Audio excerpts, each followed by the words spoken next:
What's going on, guys? This is Hassan from the Spiritual Walks. I hope everyone is amazing. It's been a while since I've actually recorded a video like this where I'm outside breathing some fresh air, but I guess I'm not the only one that's out. There's a lot more people, some kids playing in the park because the sun's out. And I'll be completely honest, I actually quite like these type of videos because whenever you see me holding the camera like this with a lot of shaking and movement, it means it's unedited, raw footage, unplanned. And I like this because I just feel like in the moment, whatever is supposed to be spoken about is spoken about. And whatever you are supposed to hear, you will hear.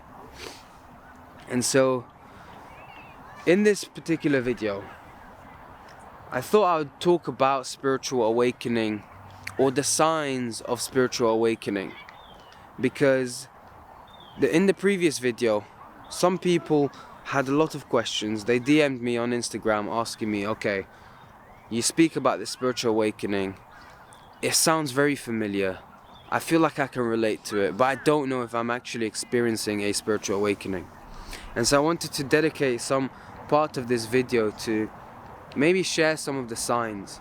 Of course, there is no order to these signs of how they happen, because at the end of the day, a spiritual awakening, to put it simply, is the shedding of the egoic identity of who we think we are. And every single individual has accumulated a different sense of who they think they are. And so in the same way, each person will peel a banana differently. We may have a different way in which we shed the identity. But I will share some signs that may be common across different people who have experienced a spiritual awakening, but they surely were very common to me. Common signs that I have experienced. And so I guess I will start with the first sign, which is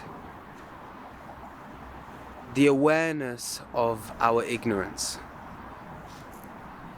We are humbled in the fact that all of that which we thought we knew doesn't make so much sense anymore. It doesn't slot in, it doesn't fit into existence as we know it. And so we are humbled. No more do we source our confidence from our false sense of self, our egoic identity. And so because we don't, we may feel a bit shaky. We may feel a bit lost. We may feel some turbulence within ourselves. But that's all the more reason for us to continue to question the nature of reality. Okay, I thought that this was the way it is, but as I introspect and as I become increasingly aware of it, I realize that life isn't the way I thought it was. And so we ask fundamental questions that aren't easily answered. And so this is the initial sign, I guess. Or not the initial, but one main sign, which is an increased urge to question reality. The second sign, which is somewhat linked to the first one, is that as we question reality more, and as we admit to ourselves that we don't know as much as we think we do, what happens is the quality in which we perceive reality starts to change. We become increasingly aware because we become increasingly attentive. When we look around us, we just notice that none of this has to really happen. Yet it's all happening.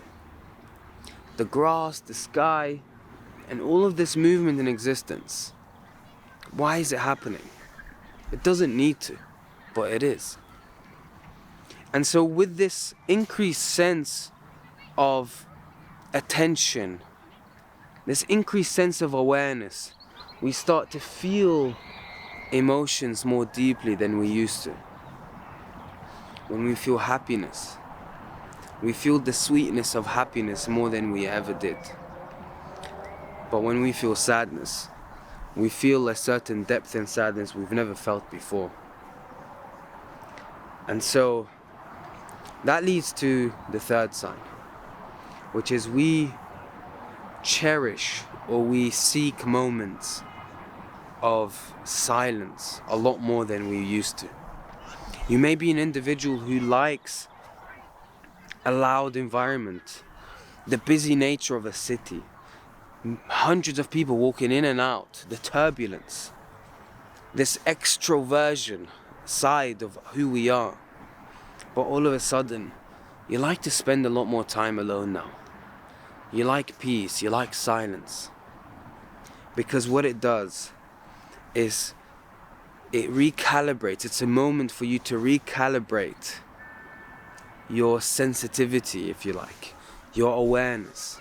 Because we can be bombarded with so much in any given moment because of our heightened sensitivity. Now the fourth sign is linked to the third sign, a heightened sense of sensitivity, which is surrender. We realize that we cannot control anything.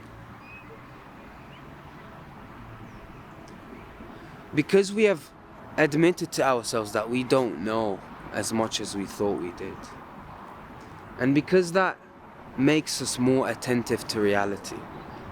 And because the increased attention makes us more sensitive to reality.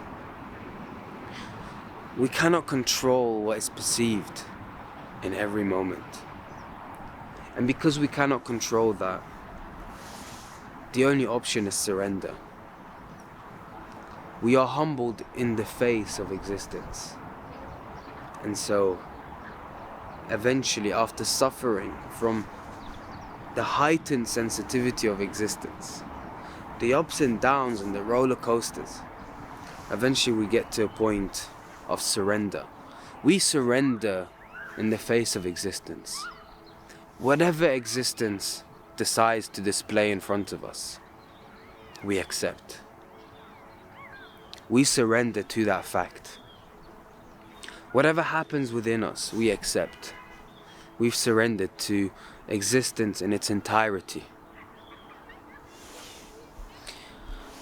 And that takes us to the fifth sign, which is a sense of liberation. What follows after acceptance and surrendering is liberation. A sense of liberation that we have never felt before, yet feels so familiar. And it's in that sort of surrender, it's in that region where we fully surrender to existence. It's in that space that we can say a spiritual awakening would take place. But as we surrender to existence, liberation is experienced. Whatever happens really doesn't matter. All of this life, all of this movement, it just happens. There's really no perfect situation, because the movement in its entirety is perfect. Everything happens the way it should. Everything just is. As soon as we attribute our identity onto it, or in other words, as soon as we judge a matter or a situation, this is where we become ignorant again. Because in the surrender, we gain unlimited control. Whereas when we judge, we fall into the illusion of wanting to gain control of the situation. But in chasing for control, do we lose control? So the only way to gain ultimate control is in surrendering. And so we just allow ourselves to move through this existence, to shuffle through this existence and observe it as it is.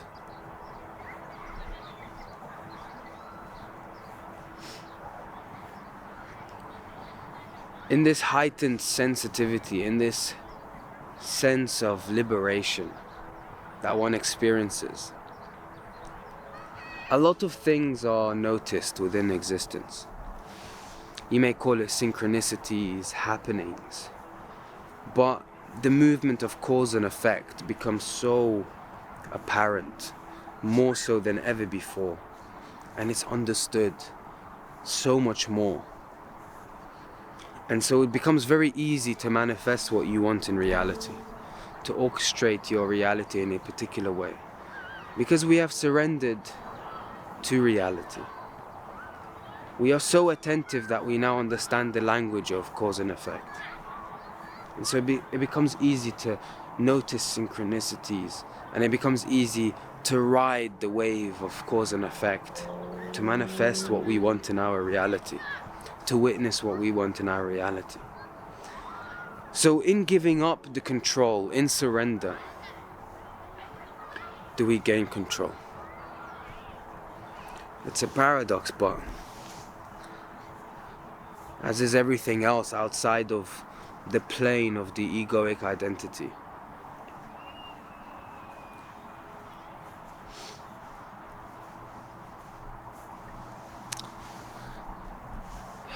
thank you so much for watching.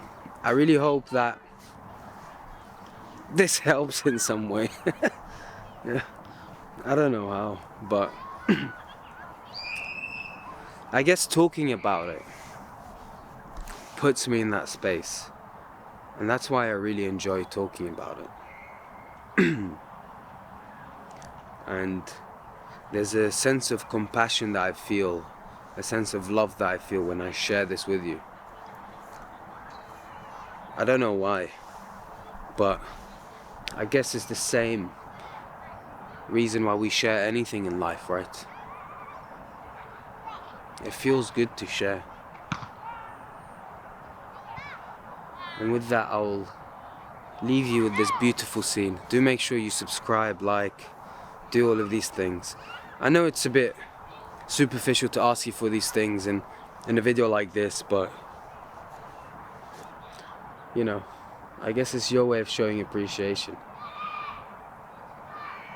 Thank you so much for watching, and I'll leave you with this scene.